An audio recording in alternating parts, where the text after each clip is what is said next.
Welcome friends. I hope assignments are going on well and you are benefiting from the lectures for English literature for competitive purposes, competitive exams. So, today we meet, and last time if you would remember we were talking about the end of the Elizabethan era. We were talking about King James of Scotland, who assumed the throne of England and pride in the English identity, patriotism, etc. So, we stopped there last time. Today we will be talking about the 17th and early 18th centuries, but please do not make any mistakes.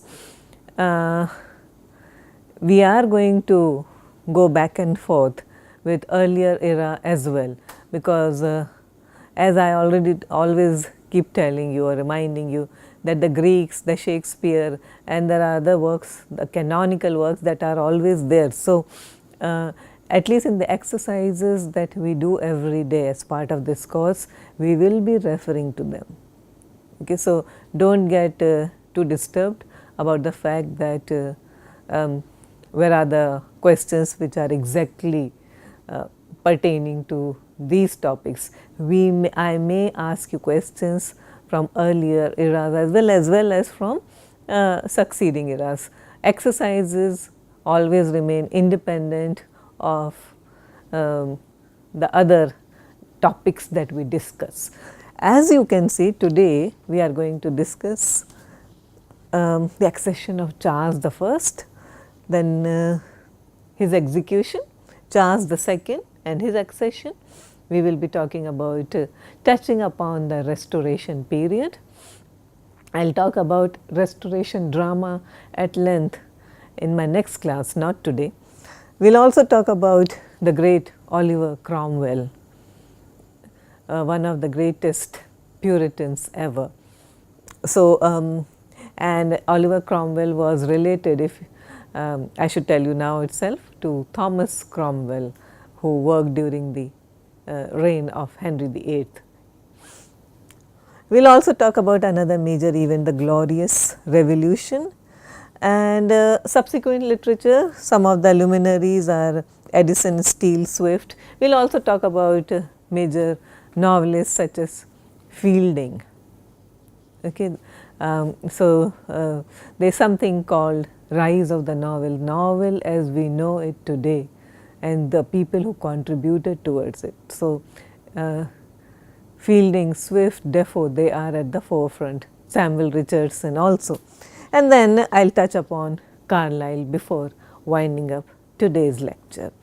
So, welcome again, and here we go. So, look at the slide here, look at this first question, read the following. But sunlight to all eyes is not bearable, or sun heat to all blood. His motion turned to earth, unable to sustain its presumptuous mood. Falling, he saw the cantilevered birds, the great humorous muscles bearing them in their spacious wearing, over shores and shirts, over swords and swords. Who is being talked about?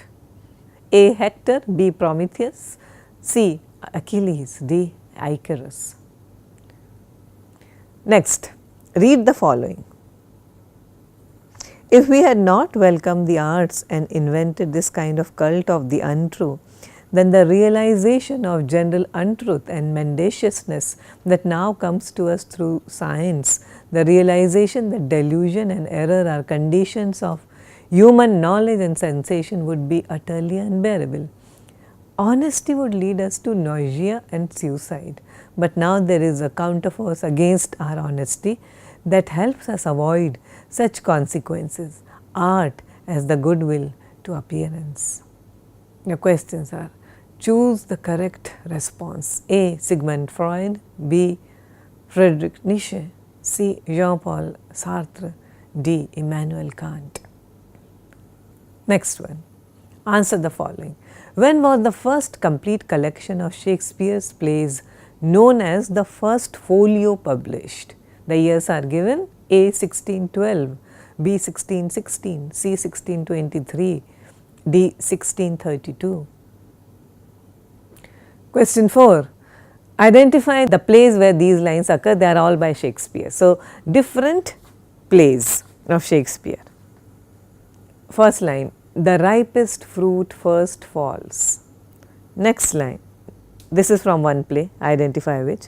And then the whining schoolboy with his satchel and shining morning face, creeping like snail unwillingly to school. Next, they are not from the same play by Shakespeare, they are from different plays. Next line, there is daggers in men's smiles. Next, silence is the perfectest herald of joy. I were but little happy if I could say how much. Lady, as you're mine, I am yours. I give away myself for you and dote upon the exchange. Your choices are match the lines with the plays, okay. So, as you like it, Much Ado About Nothing, Macbeth and Richard II. Number 5, identify the play. The play is set in a Sicilian palace where Polixenes, the king of Bohemia, is visiting his childhood friend Leontes, the king of Sicily. After a 9-month visit, Polixenes is ready to head back home to Bohemia, but Leontes' devoted wife Hermione convinces Polixenes to stay a little bit longer. As Leontes watches his wife and best friend chatting, he suddenly becomes wildly jealous and suspects that his very pregnant wife is having a torrid affair with Polixenes. Leontes is certain that Hermione is carrying his friend's child, the man's child. Leontes quickly arranges to have his old friend poisoned, but when Polixenes realizes Leontes' plot to have him killed, he flees with a Sicilian man named Camillo to his home in Bohemia. The question is, choose the correct answer. Which play is it? A. Measure for Measure, B. As You Like It, C. A Winter's Tale, D. Love's Labour Lost. Which play by Shakespeare? Next one. Answer the following. In which play by Shakespeare does the character named Balthazar appear? A. The Merchant of Venice, B. Two Gentlemen of Verona, C. Antony and Cleopatra, D. A Winter's Tale. Number 7. A famous play begins as, this is the dedication, to the Right Honourable Ralph, Earl of Montague, etc.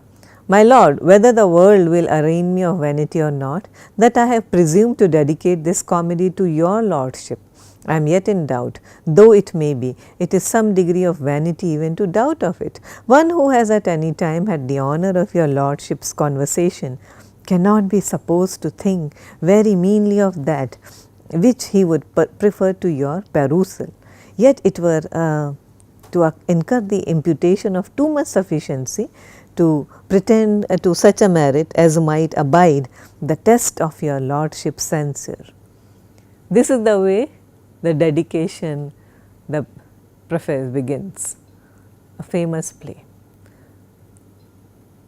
Identify the play. A. Tempest, B. Every Man in His Humours, C. The Way of the World, D. She Stoops to Conquer. Next question. Read the following passage. Some of our mates sitting up late last night to get things ready against our feast today. Jane called up about 3 in the morning to tell us of a great fire they saw in the city. So I rose and slipped on my nightgown and went to her window and thought it to be on the back side of Mark Lane at the farthest. But being unused to such fires as followed, I thought it far enough and so went to bed again and to sleep. By and by, Jane comes and tells me that she hears that above 300 houses have been burned down tonight by the fire we saw, and that it is now burning down all Fish Street by London Bridge. So I made myself ready presently and walked to the tower, and there got up upon one of the high places, and there I did see the houses at the end of the bridge all on fire, and an infinite great fire on this and the other side of the bridge. Who is the author? A. Oliver Goldsmith, B. Samuel Pepys, C. Samuel Richardson, D. Thomas Carlyle. Next question, number 9. Read the following passage describing a famous book. It is the book's description. This is entirely concerned with the facade, with the elaboration of the details of the story for its own sake. For instance, in the military drill in book 1 chapter 3 and the description of the floating island book 3 chapter 3. And the presence of such passages assists the young reader or the unperceptive reader generally to take the whole story at the simplest level of meaning. Throughout books I and H, there is the immediate fascination of the change of perspective, just as in book J31, the superficial charm is that of the wonders of science. Identify the work. A. Moll Flanders, B. Joseph Andrews, C. Pamela, D. Gulliver's Travels. Number 10. Read the following passage. I assure you, says he, I thought I had fallen into their hands last night, for I observed 2 or 3 lusty black men that followed me halfway up Fleet Street and mended their pace behind me in proportion as I put on to get away from them. You must know, continued the knight with a smile, I fancied they had a mind to hunt me. For I remember an honest gentleman in my neighbourhood who was served such a trick in King Charles II's time, for which reason he has not ventured himself in town ever since. I might have shown them very good sport, had this been their design, for as I am an old fox hunter, I should have turned and dodged and have played them 1,000 tricks they had never seen in their lives before. Who is the knight here? A. Sir Francis, B. Sir Charles, C. Sir Roger, D. Sir Benjamin. What is the correct order of the following periods in the English history? The first, the second and the third. So, A. The Caroline, Interregnum and Restoration periods, B. Interregnum, the Caroline and Restoration period, C. The Caroline, Restoration periods and Interregnum, D. Restoration periods, Interregnum and the Caroline. Next one, number 12. Read the following passage. A religious reform movement in the late 16th and 17th centuries that sought to purify the Church of England of remnants of the Roman Catholic popery that the Dash claimed had been retained after the religious settlement, read early in the reign of Queen Elizabeth I. Choose the correct response. A. The Royalists, B. The Puritans, C. The Jacobites, D. The Reformists. Next question. Read the following. I yielded and unlocked her all my heart, who with a grain of manhood well resolved might easily have shook off all her snares, but foul effeminacy held me yoked her bond slave. O indignity, O blot to honour and religion, servile mind rewarded well with servile punishment.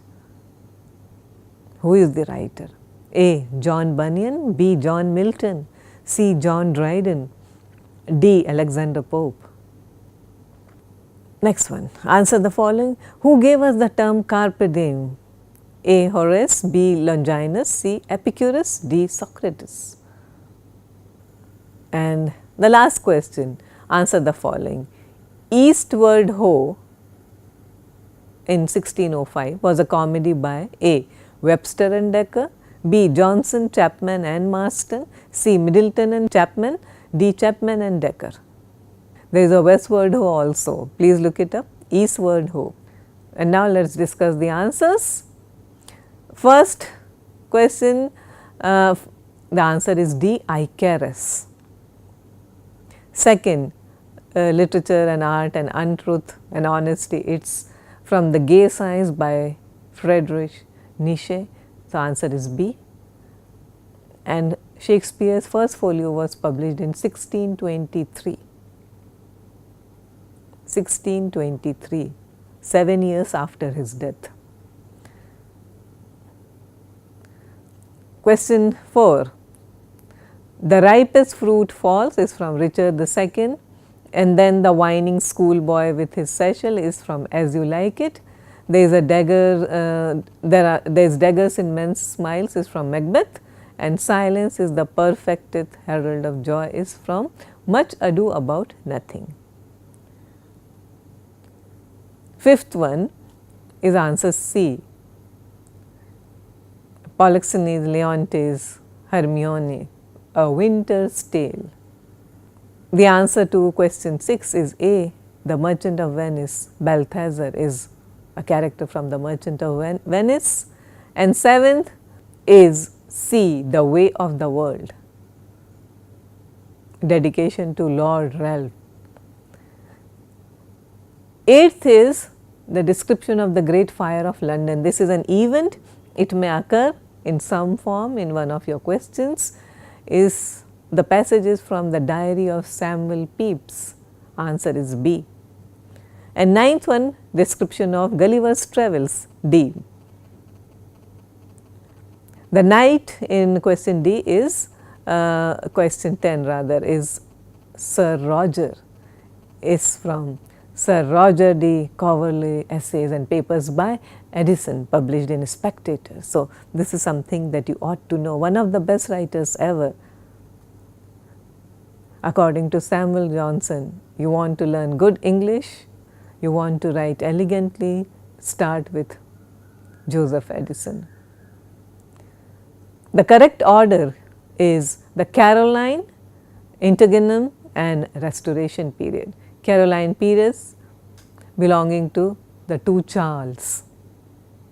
12 is B, the Puritans, and 13 is again B, John Milton, and the poem is Samson Agonistes. Carpe Diem was first given to us by Horace, answer is A, and 15th is B, Johnson, Chapman and Marston. 3 people wrote Eastward Ho. Let us discuss some major events, major names and major movements. So, just now we talked about Carpe Diem. Now, Carpe Diem is a Latin word literally meaning pluck the day. Remember, it means pluck the day. It was a phrase used by the Roman poet Horace to express the idea that one should live or one should enjoy life while one can. This is important to remember. The phrase Carpe Diem appears in Horace's Odes, and there you can translate it to plug the day, trusting as little as possible in the next one.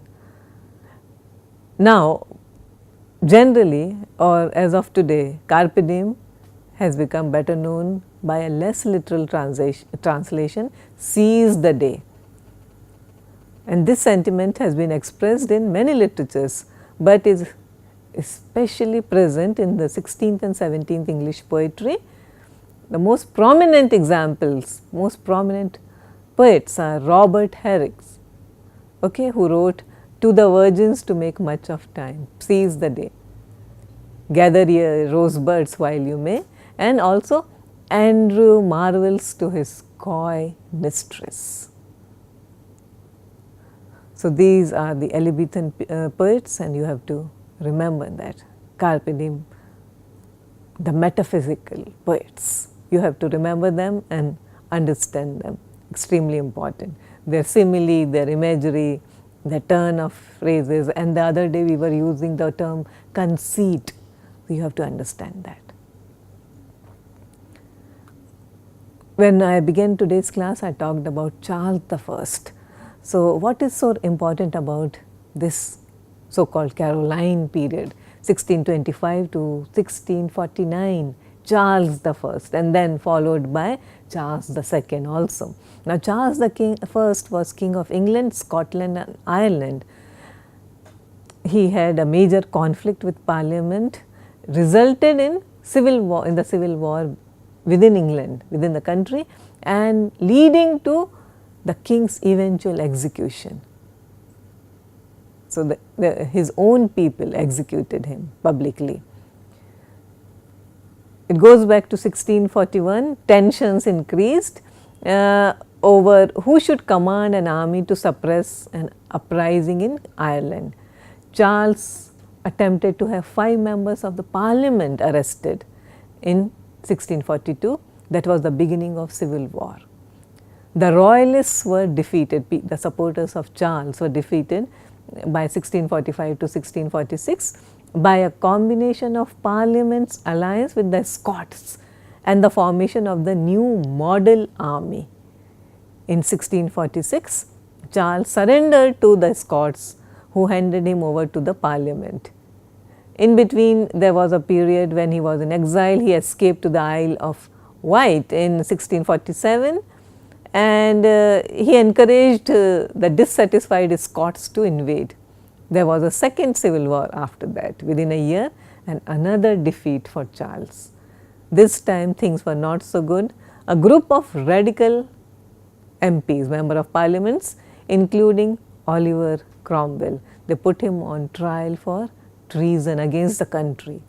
He was found guilty and he was executed in January 1649. So that is the tragic history of the King Charles I.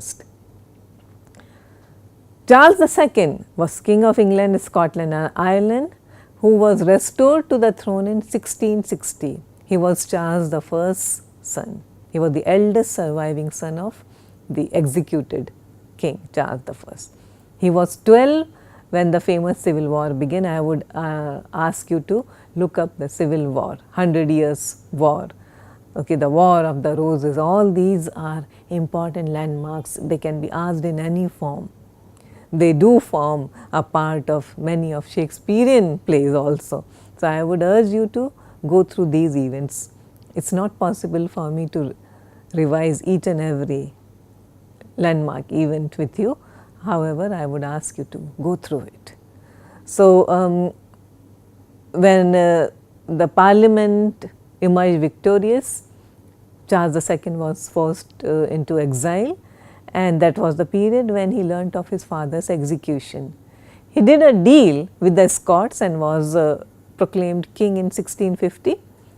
He tried to invade England but was defeated by Cromwell again in 1651. He again escaped, he went in exile, and by 1660 he was invited back to England to reclaim his throne. He did punish the people who had signed Charles I's death warrant, but he more or less he pursued a policy of political tolerance and power sharing.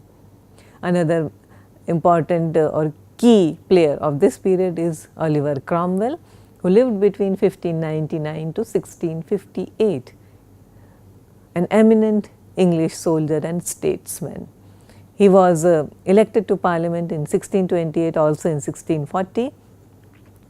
He was a driving force rather to organize armed forces after the outbreak of the Civil War in 1642, and he was the deputy commander of the new model army that defeated the royalists.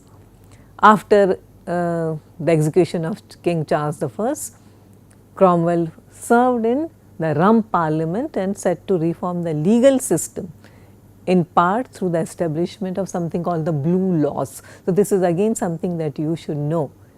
Oliver Cromwell, his politics, the Blue Laws, the model army, etc. He commanded campaigns in Ireland and Scotland in the early 1650s, and he was also appointed the Lord Protector, one of the highest positions of England, Wales and Scotland, also Ireland, from 1653 till his death. He died of malaria in 1658, and his son, following his death, his son Richard took over the reins of power, but Cromwell's subordinates in Scotland and Ireland plotted the restoration of monarchy by bringing back Charles II. This is the beginning of the British Republic giving way to monarchy again in 1660. There is another important concept that you should know about, the Clarendon Code. The Clarendon Code was a series of 4 legal statutes passed between 1661 to 1665, which re-established the supremacy of the Anglican Church after the interlude of Cromwell's Commonwealth, and it also ended toleration for dissenting religions. We are moving toward the Restoration period, and of course Restoration literature, which was written after the restoration of the monarchy in 1660. So, Charles II and restoration of the monarchy following the period of the Commonwealth. By this time, the reign of William III and Mary II, it had begun, and the ethos of courtly and urban fashion was as a result Protestant, sober and pious, in contrast to the sexually and intellectually libertine spirit of the court life during Charles II. The typical literary forms of the modern world emerged during this period, including the novel, biography, history, travel writing and also journalism. All these genres gained confidence during the Restoration period. Also, new scientific discoveries and philosophical ideas as well as new social and economic conditions came into play. An important, a very important period when several new things started happening. It is also a period where there was an influx of the so-called pamphlet literature and too much of politico-religious kind of pamphleteering. We should also remember John Bunyan's great allegory, Pilgrim's Progress, that we keep referring to, alluding to, it belongs to this period. The Restoration period, much of the best poetry comes from John Dryden, and then there were also people like Samuel Butler who wrote Hudibras, and then also John Oldham. Now, these people wrote satirical poems and led directly to the paved the way rather for people like Alexander Pope, John Gray and of course, the supreme satirist Jonathan Swift in the Augustan age. The Restoration period also is remembered for being the great age of drama. Heroic plays influenced by principles of French neoclassicism enjoyed or came into fashion. Also, the age is chiefly remembered for critical comedies of manners by people such as Etheridge, George Etheridge, William Wycherley, Sir John Vanbrugh and William Congreve, whose The Way of the World we just saw an excerpt from. Another landmark event was the Glorious Revolution. After the accession of James I in 1685, his extremely and overt Roman Catholicism alienated the majority of the population. Remember, England was becoming or rather gearing more and more towards Protestantism, and King James II leaned more towards the Roman Catholic religion. What infuriated people was the Declaration of Indulgence in 1687, first one where he suspended the penal laws against dissenters and recusants, and in 1688 ordered that a second declaration of indulgence be read from every pulpit on 2 successive Sundays. Now, this resulted in the deposition of James II and the accession of Mary II and her husband William III, Prince of Orange. William was James's nephew and his son-in-law. The appointment of William as the king lent credibility to John Locke's theory of social contract. Government and nature of government should be a sort of contract between the king, the rulers and the people represented in parliament, and Locke's theory holds good even today. Parliamentarians and supporters of democracy, they talk about the social contract theory. The Glorious Revolution, because it was without any blood. The parliament was dominated by the Whig party and there was no bloodshed. It permanently established parliament as the ruling power of England. And as I just told you, why is it called the Glorious Revolution? The events of the revolution were bloodless. There were no wars or executions or fights. Revolution settlement established the supremacy of parliament over the crown. And this is an event that set Britain on the path towards constitutional monarchy and parliamentary democracy as we know it today. So therefore, this event is extremely important. I will be doing a restoration drama and the Augustan age or neoclassicism very soon, but before that I wanted to discuss few prominent prose writers and novelists. So, Joseph Addison between 1672 to 1719, one of the best and the greatest, a leasing prose stylist of the early 18th century. His life and art focused on good manners, a calm moderation, okay, and that is what his art reflected after the excesses of Puritanism and Restoration. He tried to achieve a golden mean of moral refinement and witty morality and a capacity to popularize culture. He is remembered as an essayist, as a writer of distinguished writer of prose, but one of his poems and one drama caught the public's attention at that time.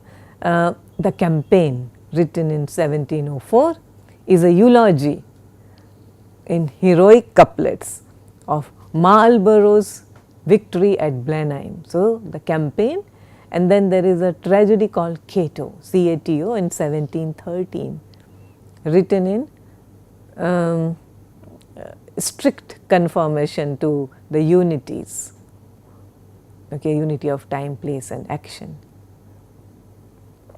Cato also is distinguished because it became extremely popular in America with George Washington and other important personalities of the American revolutions. Addison's writings led to a career in government and brought him the high office of Secretary of State in 1717. He collaborated with his friend Richard Steele and tried with ironic and gossipy kind of prose in for the paper The Tatler. It was a tri-weekly periodical of news and essays. Addison and Steele also collaborated on another ambitious periodical, The Spectator, between 1711 and 12. It appeared every day except Sunday, and it was a single sheet chiefly filled by the lead essay. These essays are important because they sort of formed a sequence for the modern serial, a running commentary on the customs, follies of the times, moral, philosophy and literature of the time. What we find in today's journalism owes a lot to the writings of Addison and Steele. Who is the Spectator? He is a mythical character, a mellow, subdued philosopher, and along with 4 other members of his club, they are all representative types of various walks of life. One of them is Sir Roger de Coverley, The series which deals with this group is often called Roger de Coverley papers. Okay, the first of our society. So, the knight that we were talking about in the previous passage, Sir Roger.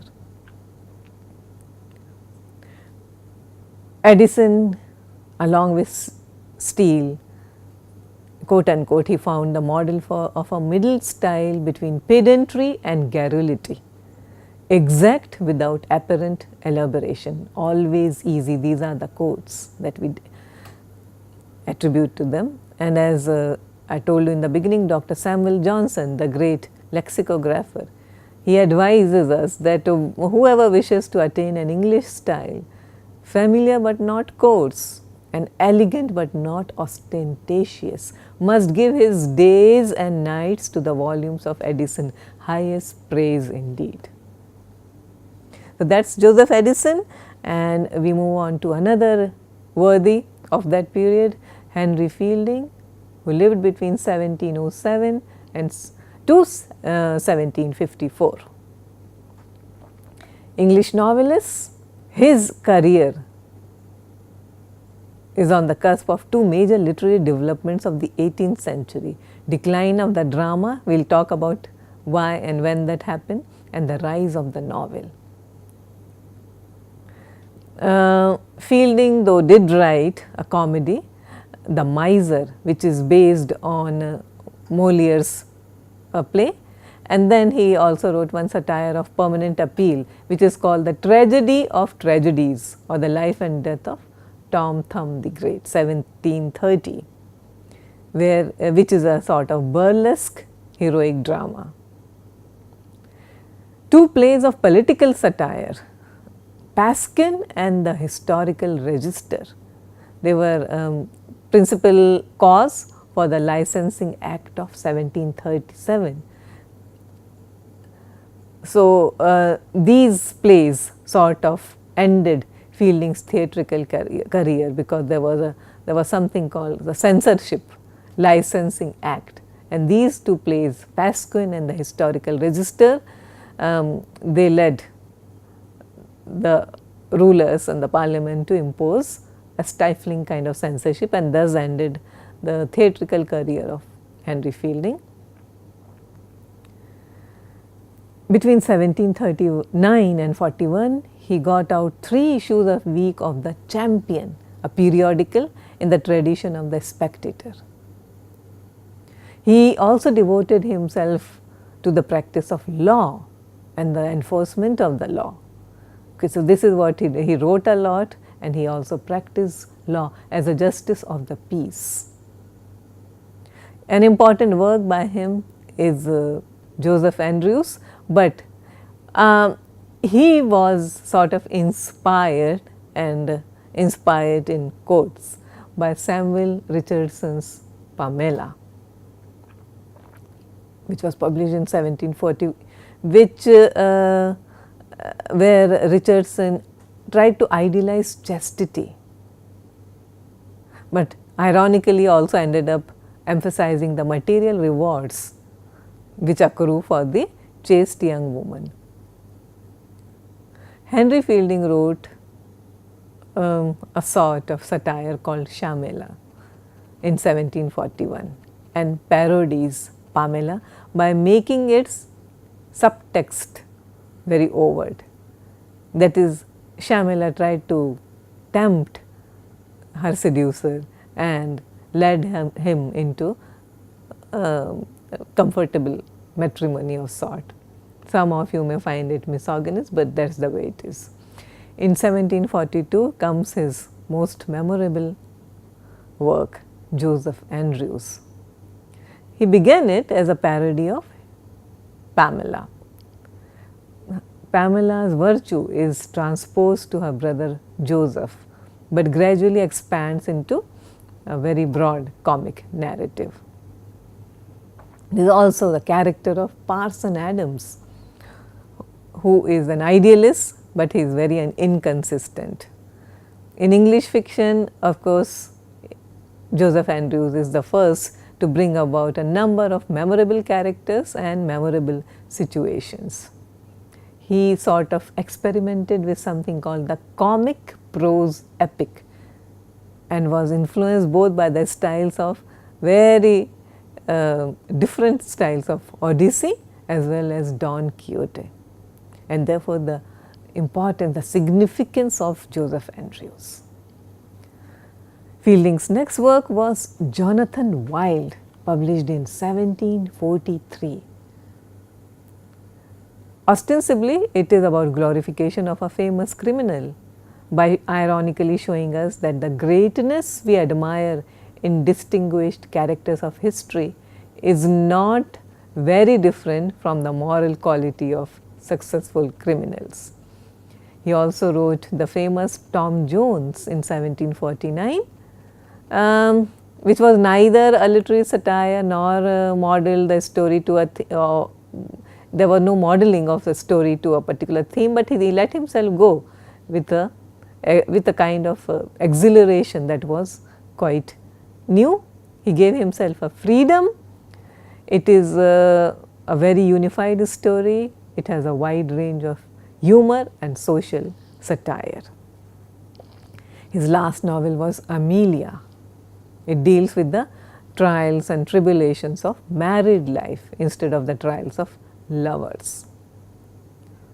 So, the novel essayed a full and serious picture of corruption in society and various institutions. Fielding was prolific. He wrote almost till the end.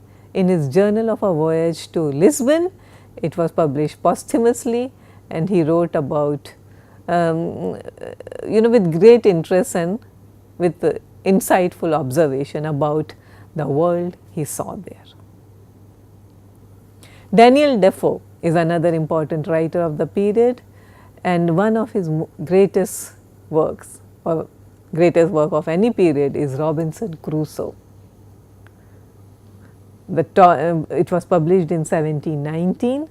The title character leaves his comfortable and middle class home in England to go to sea. There is a shipwreck. Robinson Crusoe survives it, lives on an island for 28 years, and he saves the life of a savage whom he names Friday, and that is how we get the name Man Friday, someone who is always serving his master well. The two men eventually leave the island for England. Robinson Crusoe was based on the real life experiences of someone called Alexander Selkirk. This is a name that you should know, Alexander Selkirk, Selkirk, a Scottish sailor who at his own request was put ashore on an uninhabited island in 1704. He stayed there till 1709, and it was his experience that Robinson Crusoe was modelled after. The book was a great success. Defoe also wrote a sequel, The Farther Adventures of Robinson Crusoe, which was also published in 1719. Gulliver's Travels, an all-time great satire by Jonathan Swift, was published in 1726. This is a tale of supreme satire, circumstantial realism, and where Swift is very diligent in establishing the inner consistency of the strange worlds which Gulliver discovers. Lilliput, Brobdingen and Houyhnhnmlands, they are all worked out according to scales of patterns. Lilliputians are 6 inches tall, Brobdingens are 60 feet tall. So, this is the way Swift has scaled or modeled his characters. The most important thing that you should know is it is one of the greatest satire ever. It's a very layered kind of a work, and very well regarded also. It is often asked in all exams of competitive that test your knowledge of literature. So, this is something that I would strongly recommend that you have a great familiarity with. We have been talking a lot about English literature, but something else was happening of great significance in a country which is often named along with England, that is France. So, Diderot's Encyclopedia, I am talking about Diderot's Encyclopedia. Denis Diderot, who was a French philosopher, mathematician, physicist, okay, and this is his friend Jean Laurent d'Alembert. They edited and wrote portions of the encyclopedia in 17 folio volumes of text plus 11 folio volumes. Okay, so this is the beginning of the modern day, what we today refer to as the encyclopedia. So, I wanted to particularly refer, it is not a digression, but something that was happening simultaneously in some part of the world. Okay, so, between 1751 and 1780, philosopher and art critic and of course writer Denis Diderot, along with his friend Jean Laurent d'Alembert, he came up with the encyclopedia. The first 7 volumes were published in Paris. Volumes 8 to 17 had to be published under a false Neo-Kettle imprint. The main work appeared between 1751 and 1772. As we move towards the 18th century, there is one name that stands tall, that is Thomas Carlyle, British historian and social critic who lived between 1795 and 1881, also called the Sage of Chelsea. Many people regard him as the conscience of the 19th century England. He was a Scot and who condemned, castigated the foundation of materialism, profit making, competitiveness. Okay, he disregarded all these vices, influenced by the works of German romantics and transcendental philosophers. For example, Goethe and Kant and Fichte. From 1826 to 34, Carlyle wrote essays for the Edinburgh Review, including the famous essay called Essay on Burns. His masterpiece of this period was Sartus Resartus, also called The Tailor with a New Suit of Clothes. So, this is important. Thomas Carlyle, the author of Sartus Resartus, The Tailor with a New Suit of Clothes. 1833, the book claims to be the autobiography of a philosopher whose German name means Godburn Devildung, professor of things in general at don't know where university. Is a satire of sorts.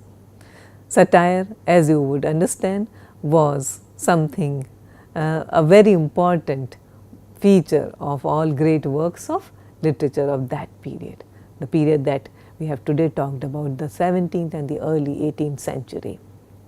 And just to give you a trivia, please look at the title of Robinson Crusoe. Look at the slide here. I cannot remember, I could not remember the entire title. So, here it is, it runs into over 300 characters. Look at the slide, and this is the original title of Robinson Crusoe.